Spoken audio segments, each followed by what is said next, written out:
Hey, Boulder Valley family, Matt Eldred here, talking to you today about the book Love Does from Bob Goff. And I'm here to talk about chapter 11. This was one of the chapters in the book that I read that really spoke to me. And the chapter is entitled There's More Room. And of course, as Bob does in most of the chapters, starts off with a story.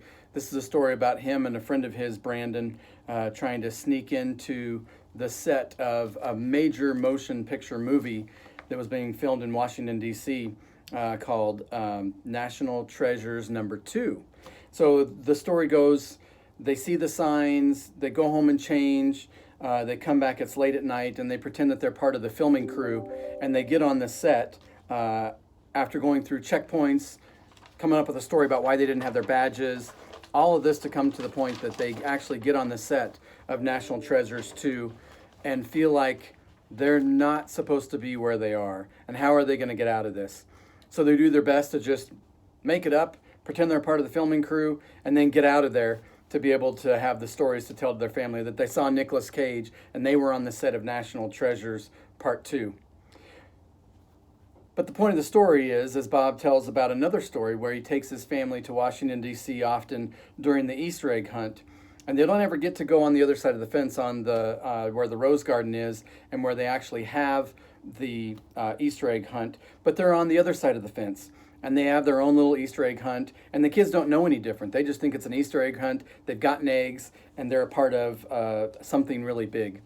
So Bob talks about that, about how the kids felt invited to something, even though they weren't on the other side of the fence. So, of course, there's a story in Matthew chapter 22 that Jesus tells about a rich guy who had a banquet. He invited all of the people, his friends, but they had excuses why they didn't want to come.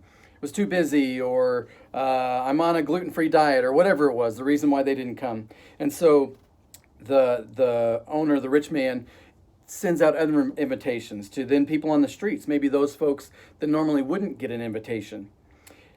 And so that's the parable that Jesus says, is that there is room at the table for you, even though you think you don't belong, even though you may not be in the right state of mind, there is a place for you at the table.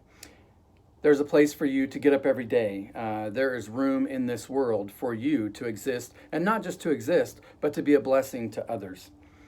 So when Bob says when he was a young man, he often thought that God and church and Jesus were kind of like national treasures too. You were in the right place, but you were not supposed to be there. And he says that is not how God has set up this world for us. It's not a place where only the perfect are invited.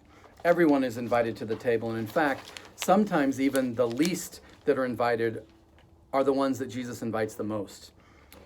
So can you believe that Jesus would invite people to a banquet that maybe aren't the people that you would invite to a banquet? Or maybe I wouldn't even be invited to certain banquets, like at the White House, or I certainly wouldn't be on the set of National Treasures 3 with Nicolas Cage.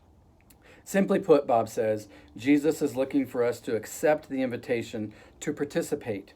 It's like the president is calling, and are we going to answer the call?